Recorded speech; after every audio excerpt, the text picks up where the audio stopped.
Hello everyone, how are you doing? This is MD Tech here with another quick tutorial. In today's tutorial, I'm going to show you guys how to go about resolving if you're having an issue with your Windows computer and it appears to be very slow after an update. So it should hopefully be a pretty straightforward process, guys, and without further ado, let's go ahead and jump right into it.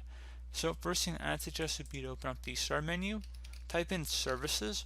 Best match should come back with Services listed right above App. So go ahead and left click on that.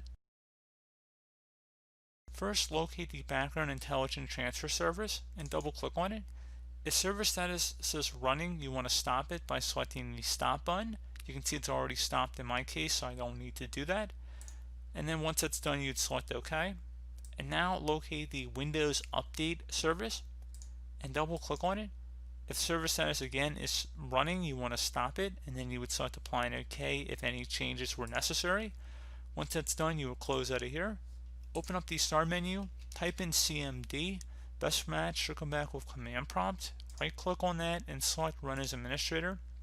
If you receive a user account control prompt, select yes.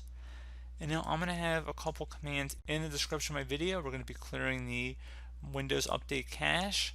And while we could do this by going through the File Explorer window, I find this will be a little bit quicker. There's going to be two commands for this. Keep in mind there's a C followed by a colon. That C is going to be swapped out with a different drive letter if Windows is installed on a different drive, so you might have to swap that out if it doesn't run. So it could be the D, E, F drive, whatnot. If you open up File Explorer here and you search for it and you select this PC, you can see your local disk right here where Windows is installed. There's a little Windows icon above it, and in parentheses is the drive letter right here. So that's the drive letter I'm talking about. So you just would swap out the C with a different letter if that was applicable. So anyway, we're going to go copy the first command here and then paste it into the top bar of the command prompt window. Right click on it, select edit, and then select paste to paste it in. Hit enter on your keyboard, and then we're going to do the second command here. So just copy that, right top bar of the command prompt, edit, and then paste it in. Hit enter. So once that's done, close out of here, open up the Start menu, type in Troubleshoot. Best result should come back with Troubleshoot settings. Go ahead and open that up. Select additional troubleshooters, and then select Windows Update, resolve problems that prevent you from updating Windows, and select Run the Troubleshooter.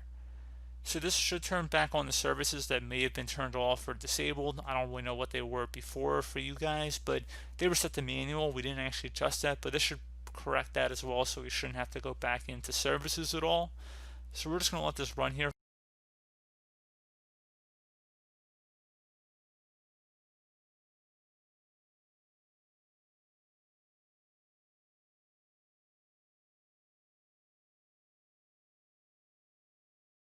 And once it's done, we're going to go ahead and just select close.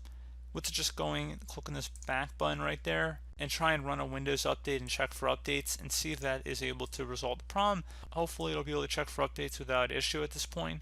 So as always, thank you guys for watching this brief tutorial. Do hope that I was able to help you out, and I do look forward to catching you all in the next tutorial. Goodbye.